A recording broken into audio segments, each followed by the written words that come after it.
गुरु भगवान के चरणों में सादर वंदन सादर प्रणाम।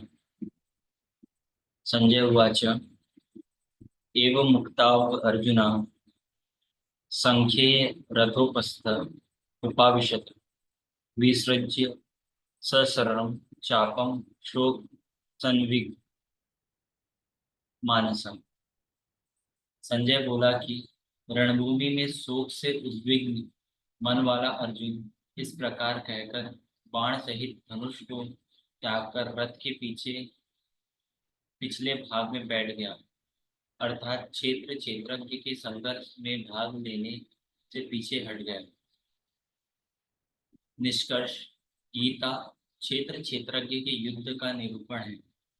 यह ईश्वरी विभूतियों से संपन्न भगवत स्वरूप को दिखलाने वाले गायन है। यह गायन जिस क्षेत्र में होता है वह युद्ध क्षेत्र शरीर है, जिसमें दो प्रवृत्तियां हैं, धर्म क्षेत्र और कुरुक्षेत्र। उन सेनाओं का स्वरूप और उनके बल का आधार बताया। शंख ध्वनि से उनके पराक्रम की जानकारी मिली। तदंतर जिस सेना से लड़ना है उसका निरीक्षण हुआ, जिसकी गणना 18 अक्षोणी लगभग 6.5 अरब कही जाती है, किंतु वस्तुतः वे अनंत है। प्रकृति के दृष्टिकोण दो है, एक इष्टोन्मुखी प्रवृत्ति दैवी संपदा, दूसरी बाहिर्मुखी प्रवृत्ति आसुरी संपदा। दोनों प्रकृति ही है, एक इष्ट की ओर उन्मुख करती है, परम धर्म परमात्मा की ओर ले जाती है, और दूसरी प्रकृति में विश्वास दिलाती है।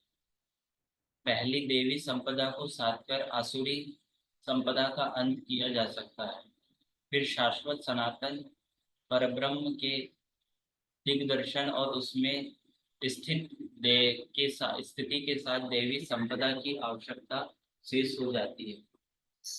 युद्ध का परिणाम निकल आता है। अर्जुन को सैन्य निरीक्षण में अपना परिवार ही दिखाई पड़ता है, जिसे मारना है। जहां तक संबंध है उतना ही जगत है। अनुराग के प्रथम चरण में पारिवारिक मोह बाधक करता है। साधक जब देखता है कि मधुर संबंधों से इतना विच्छेद हो जाएगा जैसे वे थे ही नहीं, तो उसे घबराहट होने लगती है। स्वजन शक्ति को मारने में उसके उसके अकल्याण दिखाई देने लगता है। वह प्रचलित रूढ़ियों में अपना बचाव ढूंढने लगता है, जैसे अर्जुन ने किया। उसने कहा, कुल धर्मी ही सनातन धर्म है। इस युद्ध से सनातन धर्म नष्ट हो जाएगा। कुल धर्म की स्त्रियां दूषित होगी, वर्ण संकर पैदा होगा, जो कुल और कुलाघातियों को अनंत काल तक नरक में ले जाने के लिए होता है। अर्जुन अपनी समझ से सनातन धर्म की रक्षा के लिए विकल है। उसने श्री कृष्ण से अनुरोध किया कि हम लोग समझदार होकर भी यह महान पाप क्यों करें। अर्थात श्री कृष्ण भी पाप करने जा रहे, अनंत भूतवा पाप से बचने के लिए मैं युद्ध नहीं करूंगा, ऐसा कहता हुआ हताश अर्जुन रथ के पीछे भाग में बैठ गया। क्षेत्र क्षेत्रज्ञ के संघर्ष से पीछे हट गए। टीका कारकों ने इस अध्याय को अर्जुन विषाद योग, अर्जुन अनुराग का प्रतीक है। सनातन धर्म के लिए विकल होने वाले अनुरागी का विषाद योग का कारण बनता है। यही विषाद मनु को हुआ था। हृदय बहुत दुख लाग जन्म बहु हरि भगत बन रामचरितमानस। संशय में पड़कर ही मनुष्य विषाद करता है।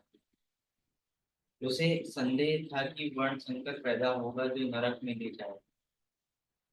सनातन धर्म के नष्ट होने का भी उसे विषाद था।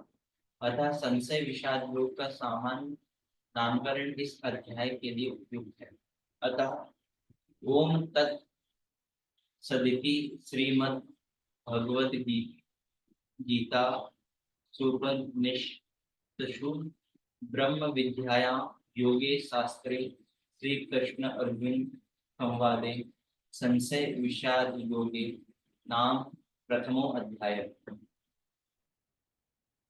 इस प्रकार श्रीमद् भगवद गीता रूपी उपनिषद एवं ब्रह्म विद्या तथा योगेश्वर विषयक श्री कृष्ण और अर्जुन के साथ संवाद में संशय विषाद योग नामक प्रथम अध्याय पूर्ण होता है। इति श्रीमद् परमहंस परमानंद शिष्य स्वामी अड़गड़ानंद कृते श्रीमद् भगवद गीताया यथार्थ गीता भाष्ये संशय विषाद योगो नामक प्रथमो अध्याय। इस प्रकार श्रीमद् परमहंस परमानंद जी के शिष्य स्वामी अड़गड़ानंद कृत श्रीमद् भगवद गीता के भाष्य यथार्थ गीता में संशय विषाद योग नामक पहला अध्याय पूर्ण होता है। हरिओम तत्सत।